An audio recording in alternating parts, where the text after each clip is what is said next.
નમસ્તે વિદ્યાર્થી મિત્રો, આંકડાશાસ્ત્રનું પહેલું પેપર આપણે સોલ્વ કરી રહ્યા છે, જેમાં સેક્શન એ અને સેક્શન બી આપણે કમ્પ્લીટ કર્યું.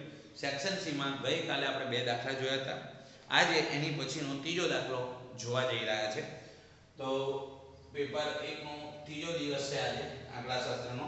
33મો દાખલો આપણને આપેલો છે, જેમાં લખ્યું છે r બરાબર -0.5, લખ્યું છે n બરાબર 10, n બરાબર 10 છે. તો તમારે સમેશન d સ્ક્વેર શોધવાનું છે. તો સમેશન d સ્ક્વેર આપણે ફાઇન્ડ કરવાનું છે. તો અહીંયા સ્પીયરમેનના ક્રમાંક સહસંબંધની વાત કરી છે, તો આપણે લખી દઈશું r બરાબર 1 - 6 summation d square upon n કૌંસમાં n સ્ક્વેર - 1. આવું આપણું સૂત્ર હતું, બરાબર.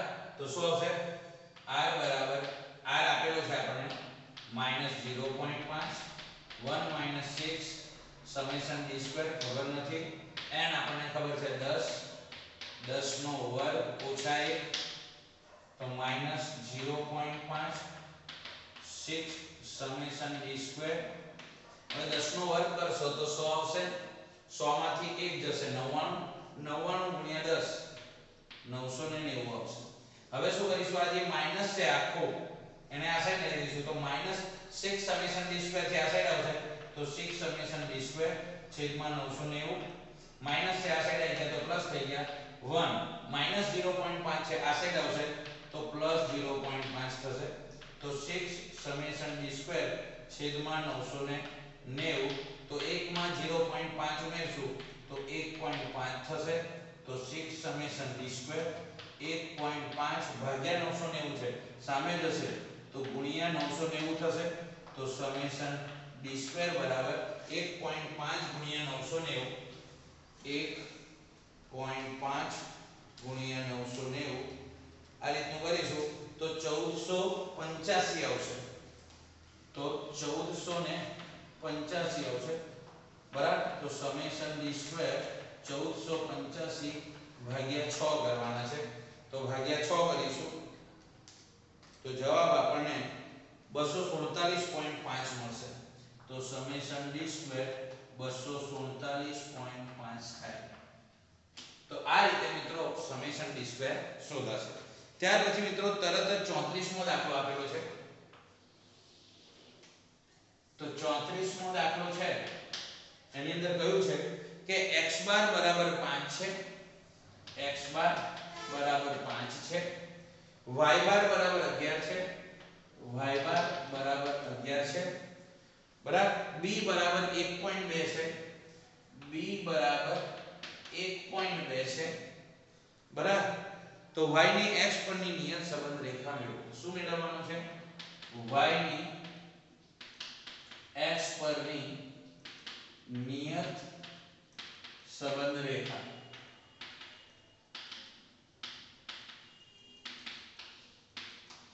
y ની x પરની નિયત સંબંધ રેખા મેળવવાની છે. તો આપણને a જોઈએ, y ની x પરની નિયત સંબંધ રેખા મેળવવી હોય તો a જોઈએ. તો પહેલા b આપેલો છે, a જોઈએ, તો a બરાબર y બાર માઈનસ bx બાર થશે. તો a બરાબર y બાર કેટલા છે? 11 માઈનસ b કેટલા છે? 1.2, x બાર કેટલા છે? 5. તો a બરાબર 11 માઈનસ 1.2 ગુણ્યા 5, 1.2 ગુણ્યા 5, 1.2 ગુણ્યા 5 તો 6 આવશે. તો -6, 12 5 60, 6 આવશે. તો a બરાબર 11 માંથી 6 જશે તો a બરાબર પણ કેટલા આવશે? 5. તો આપણને a મળી ગયા, b આપેલા છે, તો y ની x પરની નિયત સંબંધ રેખા, તો લખીશું y કેપ બરાબર a plus bx. તો y કેપ બરાબર a કેટલા છે? 5, b કેટલા છે? 1.2 અને x ના x. તો આ થશે આપણી y ની x પરની નિયત સંબંધ રેખા. તો મિત્રો જો આપણે સૂત્ર ખબર હશે તો સરળતાથી દાખલો ગણી શકીશું. હવે 3 પ્રશ્નો થિયરિકલ છે. પહેલો છે 35મો સામાયિક શ્રેણીના ન્યૂનતમ વર્ગોની રીતના 2 ગુણ અને 2 મર્યાદા. 36મો છે યાદચ્છિક પ્રયોગના લક્ષણો. અને ત્રીજું છે બર્નોલી પ્રયત્નના ગુણધર્મો. તે હવે આપણે જોઈશું. ત્યાર પછી મિત્રો 33 34 પછી 35મો પ્રશ્ન છે ન્યૂનતમ વર્ગોની રીતના બે લાભ અને મર્યાદા જણાવો. તેના બે લાભ છે. લાભની વાત કરીએ તો પહેલો લાભ છે કે જે રીતે જે આલેખની રીત હતી એની એ આલેખની રીતમાં વ્યક્તિ બદલાય તો આપણી નિયત સંબંધ રેખા પણ બદલાતી હતી. આ પદ્ધતિ સંપૂર્ણ ગાણિતિક છે. લખીશું કે આ રીત સંપૂર્ણ ગાણિતિક હોવાથી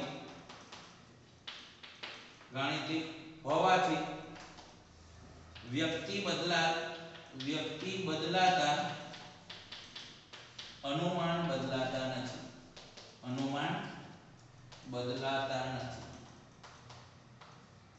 બરાબર. તો આ રીત સંપૂર્ણ ગાણિતિક હોવાથી વ્યક્તિ બદલાય પરંતુ અનુમાનો બદલાતા નથી. આ એનો પહેલો ફાયદો છે. અને બીજો ફાયદો છે t ની કોઈ બી સમય t ની કોઈ પણ કિંમત માટે અનુમાન કરી શકાય છે. તો આ બે ફાયદા છે. ગાણિતિક રીત છે અને પરિણામે વ્યક્તિ બદલાય તે છતાંય અનુમાનો બદલાતા નથી. નંબર 2 t ની કોઈ પણ કિંમત માટે તમે અનુમાન કરી શકો છો. બીજું કે એની મર્યાદાની વાત કરીએ. લાભ પછી બે મર્યાદા લખવાની હતી. તો મર્યાદામાં લખાય કે વલણ શોધવા માટે લાંબી ગણતરી કરવી પડે છે. વલણ શોધવા માટે લાંબી ગણતરી કરવી પડે છે.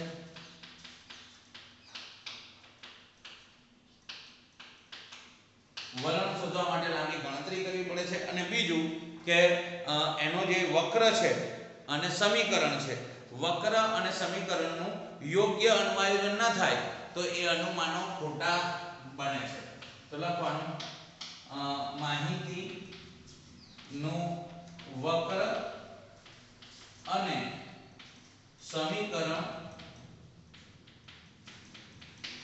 સમીકરણનું યોગ્ય અન્વયન ન કરવામાં આવે તો અનુમાનો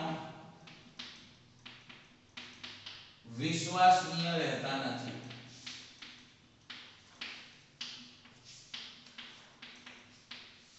બરાબર. કે આપણે વલણ મેળવવા માટે ન્યૂનતમ વર્ગોની રીતની અંદર જે સમીકરણ બનાવીએ છીએ અથવા આકૃતિ દોરીને જે વક્ર બનાવીએ છીએ, બરાબર, એ યોગ્ય નહીં હોય, બરાબર, સાચા નહીં હોય, યોગ્ય રીતે અન્વયન નહીં થયું હોય તો એના દ્વારા જેટલા પણ અનુમાનો કરવામાં આવશે એ વિશ્વસનીય રહેતા નથી. ત્યાર પછીનો પ્રશ્ન જોઈશું. ત્યાર પછી મિત્રો 35મો 35 પછી 36મો પ્રશ્ન છે જેમાં કયું છે યાદચ્છિક પ્રયોગના લક્ષણો જણાવો.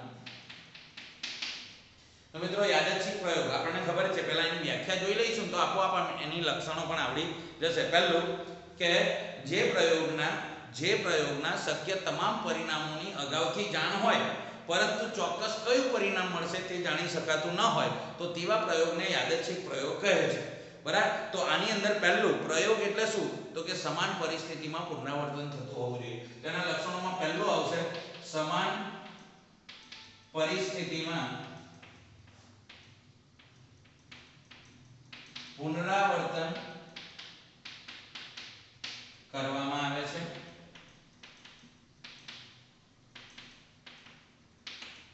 બીજું લક્ષણ કે શક્ય તમામ પરિણામોની અગાઉથી જાણ હોય છે.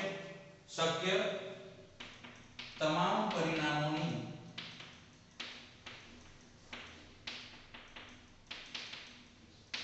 અગાઉથી જાણ હોય છે.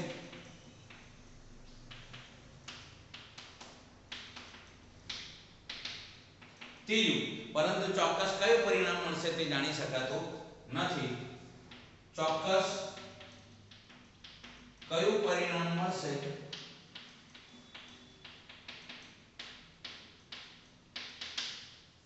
તે જાણી શકાતું નથી. અને છેલ્લું કે પ્રયોગના અંતે કોઈક ને કોઈ પરિણામ તો ચોક્કસ મળે છે.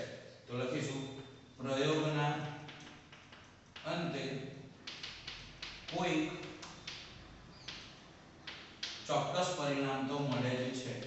ચોક્કસ પરિણામ મળે છે. તો આ ચાર લક્ષણો એના હોઈ શકે યાદચ્છિક પ્રયોગના, એની વ્યાખ્યા પ્રમાણે. અને હવે 37મો છેલ્લો થિયરિકલ પ્રશ્ન જોઈએ.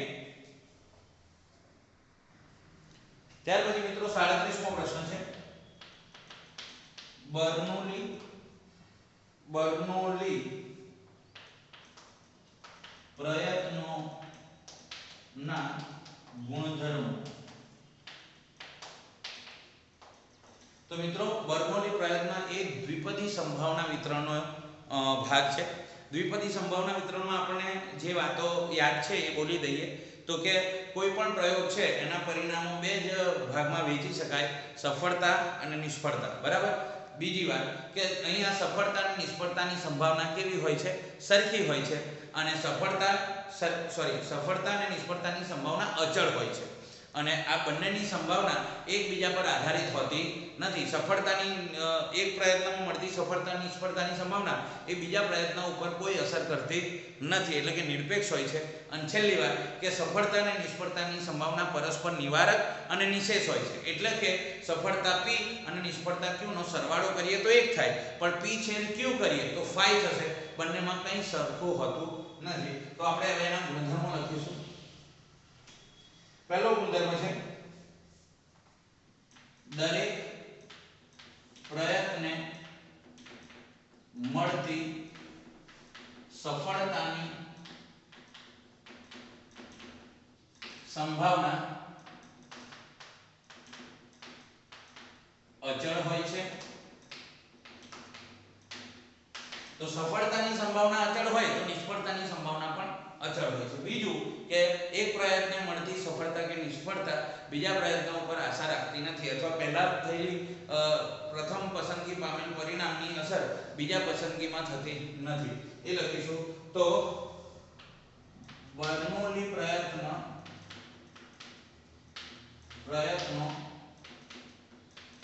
પરસ્પર નિરપેક્ષ હોય છે અને સફળતા અને નિષ્ફળતા પરસ્પર નિવારક અને નિશેષ હોય છે. હવે આપણને સફળતા એટલે સફળતા મળવાની સંભાવના આપણે p કહીએ, નિષ્ફળતાની સંભાવના આપણે q કહીએ. તો એ નિશેષ છે. તો p q કરશો તો એને આપણે શું કહીશું? નિશેષ. અને પરસ્પર નિવારકનો મતલબ છે p છેદ q કરશો તો શું આવશે? 5. બંનેમાં કશું જ સમાન હશે નહીં. તો આ હતું આપણા ત્રણ પ્રશ્નો 35, 36 ને 37, જેમાં થિયરિકલ પ્રશ્નો પૂછ્યા હતા. હવે એની પછીનો 38મો પ્રશ્ન જોઈએ. તો 38મા પ્રશ્નમાં મિત્રો પૂછ્યું છે લક્ષ. 38મો પ્રશ્ન limit x tends to 1 to x² + x - 3 upon x² - 1. આપણે આની કિંમત શોધવાની છે. તો ઉપર અંશના અવયવો પડશે 3 2 6 ના એવા અવયવો પાડો કે બાદબાકી 1 આવે. તો લિમિટ x ટેન્ડ્સ ટુ 1 3 2 6 6 ના એવા અવયવો પાડો કે બાદબાકી 1 આવે. તો 3 માંથી 2 જશે તો 1 પ્લસ છે એટલે પ્લસ ને બાદબાકી છે એટલે. તો આ રીતનું આપણે કરીશું. તો લખીશું 2x² પ્લસ આ x ની બદલે plus 3x minus 2x minus 3 થશે છેદમાં x² - 1. હવે આના અવયવો શું પડે? એક વખત માઈનસ એક વખત plus x minus 1 x plus 1 limit x tends to 1 આ બંનેમાંથી કોમન નીકળે છે x તો અંદર રહેશે 2x plus 3 માઈનસ આ બંનેમાંથી કોમન નીકળે છે 1 તો અંદર પણ રહેશે 2x કૌંસની બહાર માઈનસ છે તો આ માઈનસની બદલે પ્લસ 3 થઈ જશે આખાના છેદમાં x minus 1 x plus 1 થશે હવે limit x tends to 1 A 2x plus 3 2x plus 3 2x plus 3 બાકી કોણ રહ્યું x minus 1 આખાના છેદમાં x minus 1 x plus 1 આ બે ઉડી જશે હવે આપણે x ની કિંમત મૂકી દઈશું x બરાબર કેટલા લખીશું 1 તો 2 1 plus 3 અને 1 plus 1 1 plus 1 તો 2 એકા 2 એમાં 3 ઉમેરે 5 અને 1 ને 2 તો 5 દૂત્યાંશ એ આપણો જવાબ આવશે તો આ રીતે આપણે 38મા દાખલાનો જવાબ મેળવીશું હવે આગળની તરફ જોઈએ ત્યાર પછી મિત્રો 39મો દાખલો જેમાં કહ્યું છે કે અંતરાલ અને સામીપ્ય સ્વરૂપમાં દર્શાવો આપણને આપ્યું છે x plus 3 સિગ્મા 0.15 બરાબર હવે આપણે ધ્યાનથી દેખીશું તો આપણે આ રીતે લખી શકીએ x -3 સિગ્મા 0.15 આવું આપણે કેમ લખ્યું તો કે આપણી પાસે જે પ્રમાણિત સ્વરૂપ છે એ આવું છે x - a સિગ્મા ડેલ્ટા આવી રીતનું છે તો આપણી પાસે અહીંયા માઈનસ છે તો અહીંયા માઈનસ જ હોવું જોઈએ અને આ માઈનસ માઈનસ શું થયા હશે પ્લસ તો આના પરથી સરખાવતા આપણે લખીશું સરખાવતા આપણને a બરાબર મળશે -3 અને ડેલ્ટા બરાબર મળશે 0.15 હવે આપણને બે પ્રશ્નો પૂછ્યા છે અંતરાલ સ્વરૂપ અને સામીપ્ય સ્વરૂપ તો આપણે લખીશું સામીપ્ય સ્વરૂપ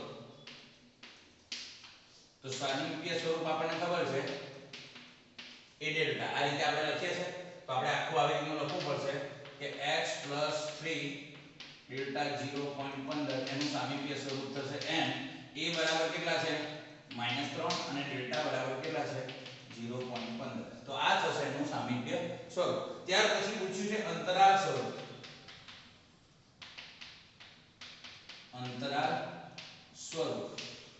તો આપણે અંતરાલ સ્વરૂપ કેવી રીતે લખીએ છીએ તો આપણે આ રીતે લખીએ છીએ x - a ડેલ્ટા સિગ્મા હોય તો એનું અંતરાલ સ્વરૂપ શું આવશે a - delta a plus delta આ એનું અંતરાલ સ્વરૂપ છે તો આપણે અહીંયા શું લખાશે x + 3 સિગ્મા 0.15 તો એનું શું લખાશે -3 -0.15 અને -3 + 0.15 તો આપણે કેવી રીતે લખી શકીશું -3 માં 0.15 ઉમેરીશું તો -3.15 આવશે અને એક માઈનસ ને પ્લસ એટલે બાદબાકી તો 3 માંથી 0.15 જશે તો 2.85 પણ કેવા -2.85 આવશે બરાબર તો આ રીતના એનું પરિણામ મળશે તો 39મો દાખલો આપણો કમ્પ્લીટ થાય છે ત્યાર પછી 40મો દાખલો છે ખૂબ સરસ દાખલો આવે છે સ્ટેટમાં 40મો છે fx બરાબર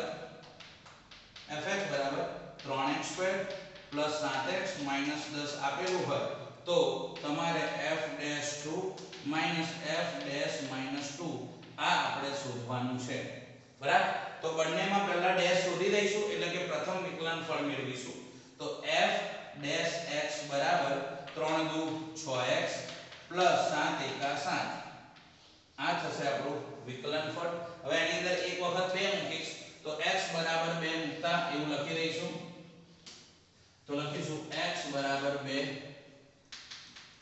મૂકતા તો f' x ની બદલે હવે કેટલા લખાશે 2 તો x ની બદલે 2 લખ્યા તો 6 x ની બદલે 2 તો 6 કૌંસમાં 2 + 7 તો 6 દુ 12 + 7 તો 12 ને 7 19 આ આવશે આપણું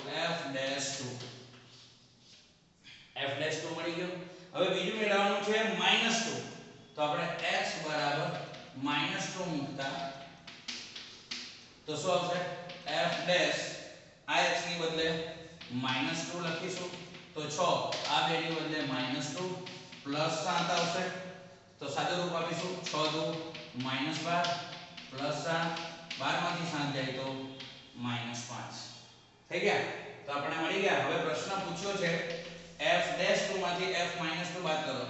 f'2 માંથી f'-2 બાદ કરો તો f'2 આવ્યા છે 19, આવ્યા છે -5. તો 19 માઇનસ પ્લસ 5, તો 19 માં 5 ઉમેરશો તો કેટલા થશે? 24. તો આ રીતે f'2 અને f'-2 આપણે મેળવવાના અને ત્યાર પછી એની બાદબાકી કરવાની હતી. તો અહીંયા આપણું સેક્શન C પણ પૂરું થાય છે. હવે મિત્રો સેક્શન D તરફ જઈશું. તો દાખલા નંબર 41 થી સેક્શન D સ્ટાર્ટ થશે. તો 10 દાખલા 31 થી 40 સુધી સેક્શન D છે. દરેકના 2 ગુણ છે. બરાબર. હવે 3 ગુણના દાખલા સ્ટાર્ટ થશે કે 3 વસ્તુના ભાવમાં 2016 ની સાપેક્ષમાં વર્ષ 2017 માં અનુક્રમે 240%, 350% અને 160% વધારો થયો છે અને વસ્તુઓના ભાવમાં 5%, બે વસ્તુના ભાવમાં 5% અને 10% ઘટાડો થયો છે. જો પાંચેય વસ્તુઓ પાછળ થતા ખર્ચની ટકાવારી આપેલી હોય તો વર્ષ 2017 માં ભાવનો સૂચકાંક શોધવાનો. મિત્રો ખૂબ જ મસ્ત દાખલો છે. 3 વસ્તુના ભાવ આપ્યા છે. ટોટલ 5 વસ્તુ છે. તો આપણે વસ્તુના નામ ધારી લઈશું. તો એ વસ્તુને આપણે નામ આપી દઈએ. 5 વસ્તુ છે A, B, C, D અને E. 5 વસ્તુ નામ આપી દઈશું. હવે કહ્યું છે કે 3 વસ્તુના ભાવમાં 2016 ની સાપેક્ષમાં 2017 માં 240%, 350% અને 160% વધારો. જ્યારે પણ વધારો કે તો આપણે લખીશું સૂચકાંક જે શોધવાનો છે બરાબર એ વધારો થયો હોય તો આપણે 100 વત્તા જે વધારો છે લખીશું. તો 100 વત્તા પહેલામાં થયો છે 240% વધારો. તો 100 વત્તા 240 વધારો એટલે ટોટલ થશે 340. એવી જ રીતના બીજામાં થયો છે 350% વધારો. તો 100 હતો વત્તા 350% વધારો એટલે ટોટલ થશે 450. એવી જ રીતે 160% વધારો છે તો 100 વત્તા 160% વધારો. તો 100 માં 160 ઉમેરશો તો ટોટલ થશે 260. બરાબર. બે વસ્તુના ભાવમાં અનુક્રમે 5% અને 10% ઘટાડો. તો જેવી રીતે વધારો થયો તો 100 માં ઉમેર્યો, તો ઘટાડો થયો તો 100 માંથી જ બાદ કરીશું. તો બે વસ્તુના ભાવમાં 5% અને 10% ઘટાડો તો 100 માઈનસ 5% એટલે 95 થઈ જશે અને 10% ઘટાડો તો 100 માઈનસ 10 થઈ જશે તો 90 થઈ જશે. તો આ આપણો આવશે I. આપણને મળી ગયો છે. હવે I મળી ગયો છે. પછી લખ્યું છે તે પાછળ થતા ખર્ચની ટકાવારી. તો ખર્ચની ટકાવારી જેને આપણે શું કહીએ છીએ W એ આપણને આપ્યા છે 16, 12, 28, 36 અને 8. તો આ રીતે આપણને આપેલું છે. તો આ ભારિત સરેરાશ જે છે ભારિત રીત કૌટુંબિક બજેટની રીતે આપણે આમાં સૂચકાંક ગણવાનો આવશે. તો આપણને I મળી ગયો, W મળી ગયો. હવે I W નો આપણે શું કરીશું? ગુણાકાર. સરવાળો 100 થવો જોઈએ એ આપણે ચેક કરી લઈશું. તો ચેક કરીશું 16 પ્લસ 12 પ્લસ 28 પ્લસ 36 પ્લસ 8 તો ટોટલ 100 થાય છે એટલે કુલ ભાર 100. હવે ગુણાકાર કરીશું તો 340 ગુણ્યા 16 તો જવાબ આવશે 5440. 450 ગુણ્યા 12 તો જવાબ આવશે 5400. 28 ગુણ્યા 260 તો 28 ગુણ્યા 260 જવાબ આવશે 7280. ત્યાર પછી છે 95 ગુણ્યા 36 તો જવાબ આવશે 3420 અને 90 ગુણ્યા 8 720. તો આ તમામનો સરવાળો કરીશું 720 વત્તા 3420 વત્તા 7280 વત્તા 5400 વત્તા 5440 ટોટલ થશે 22260. તો 22260 થઈ ગયો. હવે પ્રશ્ન શું પૂછ્યો છે 2017 ના ભાવનો સૂચકાંક. તો આપણે લખીશું 2017 ના ભાવનો સૂચકાંક બરાબર સમેશન IW છેદમાં સમેશન W. સમેશન IW 22260 ભાગ્યા સમેશન W 100 તો 222.60 એ આપણો 2017 ના ભાવનો સૂચકાંક આવશે. ત્યાર પછી મિત્રો આપણને નીચેની માહિતીને આધારે 2011 ના વર્ષને આધાર વર્ષ લઈને અચળ આધારની રીતે અને પરંપરિત આધારની રીતે ઉત્પાદનનો સૂચકાંક મેળવવાનો છે. તો સરસ દાખલો છે 42મો. દાખલા નંબર 42. વર્ષ આપ્યું છે. વર્ષ છે 2011 થી 17, 2011, 2012, 2013, 2014, 2015, 2016 અને 2017 આ વર્ષ આપેલું છે. ત્યાર પછી આપણને ઉત્પાદન આપેલું છે.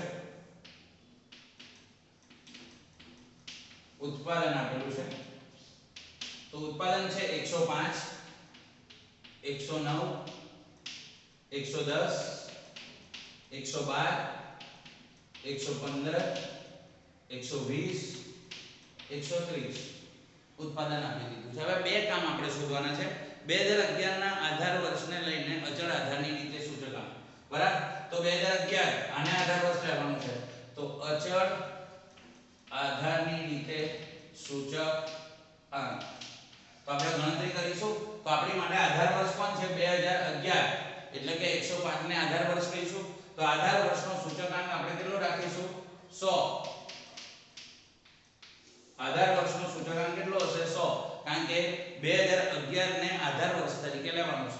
એનો મતલબ 109 છે એના ભાગ્યા 105 વડે ભાગીશું અને 100 વડે ગુણીશું. 110 ભાગ્યા પણ 105, 110 ભાગ્યા 105 ગુણ્યા 100 કરીશું. 112 ભાગ્યા 105, 112 ભાગ્યા 105 ગુણ્યા 100 કરીશું. 115 ભાગ્યા 105, 115 ભાગ્યા 105 ગુણ્યા 100 કરીશું. 120 ભાગ્યા 105, 120 ભાગ્યા 105 ગુણ્યા 100 કરીશું. 130 ભાગ્યા 105, 130 ભાગ્યા 105 ગુણ્યા 100 કરીશું. તો આ રીતે આપણે ગણતરી કરવાની છે. સટાસટ ગણતરી કરી લઈશું. 109 ભાગ્યા 105 ગુણ્યા 100 તો જવાબ આવશે 103.81. 110 ભાગ્યા 105 ગુણ્યા 100 તો જવાબ આવશે 104.76. 104.76. ત્યાર પછી 112 ભાગ્યા 105 ગુણ્યા 100 તો જવાબ આવશે 106.67. 106.67. 115 ભાગ્યા 105 ગુણ્યા 100 તો જવાબ આવશે 109.52. 109.52. 120 ભાગ્યા 105 ગુણ્યા 100 તો જવાબ આવશે 114.29. 114.29 અને 130 ભાગ્યા 105 ગુણ્યા 100 તો જવાબ આવશે 123.81. 123.81. તો મિત્રો તો અહીંયા પહેલી રીત પૂછી હતી કે 2011 ના વર્ષને આધાર વર્ષ ગણીને અચળ આધારની રીત, તો એ આપણે મેળવી દીધું. બીજું એમાં પૂછ્યું છે કે પરંપરિત આધારની રીતે સૂચકાંક મેળવો. તો આપણે અહીંયા લખીશું પરંપરિત આધારની રીતે સૂચકાંક. તો મિત્રો પ્રથમ વર્ષને આધાર વર્ષ લઈને જ્યારે દાખલો ગણ્યો હોય બરાબર, તો એના જે સૂચકાંક આવશે અને પરંપરિતની રીતે એમાં દાખલો ગણવામાં આવે તો પ્રથમ 2 વર્ષના સૂચકાંક બંનેના સરખા આવશે. આપણે યાદ રાખીશું. તો પરંપરિતની રીતે કયું છે? તો પહેલા વર્ષનો સૂચકાંક આપણે 100 લઈ લઈશું. તો પહેલાનો 100 લેવાશે. હવે આપણે શું લખીશું? 109 109 ભાગ્યા 105 ગુણ્યા 100 આવશે. પછી 110 ભાગ્યા 109, 110 ભાગ્યા 109 ગુણ્યા 100 આવશે. 112 ભાગ્યા 110, 112 ભાગ્યા 110 ગુણ્યા 100 આવશે. 115 ભાગ્યા 112, 115 ભાગ્યા 112 ગુણ્યા 100 આવશે. 120 ભાગ્યા 115 120 ભાગ્યા 115 ગુણ્યા 100 આવશે 130 ભાગ્યા 120 130 ભાગ્યા 120 ગુણ્યા 100 બરાબર તો આ રીતનું આવશે સાદું રૂપ આપીશું તો 109 ભાગ્યા 105 109 ભાગ્યા 105 ગુણ્યા 100 તો જવાબ આવશે 103.81 103.81 ત્યાર પછી 110 ભાગ્યા 109 110 ભાગ્યા 109 ગુણ્યા 100 તો જવાબ આવશે 100.92 100.92 112 ભાગ્યા 110 112 ભાગ્યા 110 ગુણ્યા 100 તો જવાબ આવશે 101.82 101.82 115 ભાગ્યા 112 115 ભાગ્યા 112 ગુણ્યા 100 તો જવાબ આવશે 102.68 102.68 120 ભાગ્યા 115 ગુણ્યા 100 તો 104.34 104.34 પાછળ 7 છે એટલે 35 આવશે અને 130 ભાગ્યા 120 ગુણ્યા 100 તો જવાબ આવશે 108.33 108.33 તો મિત્રો આ રીતે અચળને આધારની રીતે પણ ગણાવ્યું પરંપરિક અહીંયા તમે દેખશો પહેલા બે વર્ષના બંનેની અંદર સરખા છે કારણ કે આધાર વર્ષની રીતમાં પહેલા વર્ષને જ આધાર વર્ષ પસંદ કરવામાં આવ્યું હતું તેથી ત્યાર પછી મિત્રો મોટો દાખલો છે તો ભૂસી કાઢીએ પછી આગળ જોઈએ ત્યાર પછી મિત્રો આજનો લાસ્ટ દાખલો ગણીશું 45મો જેમાં લખ્યું છે ખાતરનો વપરાશ અને અહીંયા ઘઉંની ઉપજ અહીં લખ્યું છે સરેરાશ એનો મતલબ પહેલું જે છે આપણે એને x બાર સમજીશું એ છે 125 અને બીજું છે y બાર સમજીશું 30 ટન સરેરાશથી મેળવાયેલા વિચલનના વર્ગોનો સરવાળો સરેરાશથી મેળવાયેલા વિચલનો એટલે સરેરાશથી મેળવાયેલા વિચલનનો સરવાળો જો તમને અર્થ ખબર હશે ને તો જ આ દાખલો આવડશે સરેરાશથી વિચલન એટલે x x બાર કર્યું હશે સમેશન x x બાર સરેરાશથી મેળવેલા વિચલનો એટલે x x બાર ના વર્ગોનો સરવાળો બરાબર એ આપણને આપ્યું છે 144 અને અહીંયા આવશે y બાર આખાના વર્ગનો સરવાળો 256 ત્યાર પછી છે સરેરાશથી મેળવેલા વિચલનોના ગુણાકારનો સરવાળો સરેરાશથી મેળવાયેલા વિચલનના ગુણાકારનો સરવાળો તો સરેરાશથી મેળવાયેલા વિચલન એટલે સમેશન x x બાર બરાબર અને બીજું કોણ છે y બાર તો વિચલનના ગુણાકારનો સરવાળો થઈ ગયું આપણે આપ્યું છે 180 તમારે સહસંબંધાંક મેળવવાનો છે તો આપણને સૂત્ર આવડે છે r બરાબર શું લખે છે સમેશન x x બાર y બાર અપન વર્ગમૂળમાં સમેશન x x બાર નો વર્ગ અને વર્ગમૂળમાં સમેશન y બાર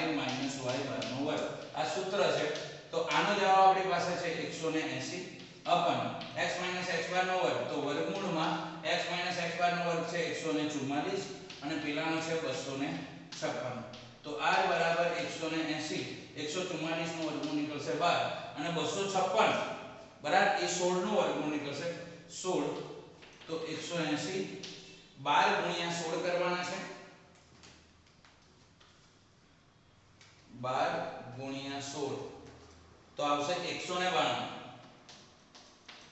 તો 180 144 ગુણ્યા 256 જે આવે એનું વર્ગમૂળ કરીએ તો પણ 192 આવશે કમ્પ્લીટ તો 180 ભાગ્યા 192 તો જવાબ આવશે 0.9375 0.9375 તો આ રીતે સહસંબંધાંક મેળવાય આના 3 માર્ક્સ છે ખાલી આપણને એનો અર્થ સમજી અને શું કહેવા માંગે છે તે લખવાનું છે, જવાબ મળી જશે. હવે સૂત્ર સાચું છે કે કેમ એકવાર ચકાસી જોઈએ. તો મિત્રો સૂત્ર બિલકુલ સાચું છે. બરાબર, તમે પણ સૂત્રની એક આખી કોપી બનાવી દેશો અને યાદ રાખશો તો વધારે મજા આવશે. આજથી આપણી પાસે 34 દિવસ છે, સરસ તૈયારી કરીશું. એની સાથે આજે રાખીએ છીએ. નમસ્તે, જય હિન્દ.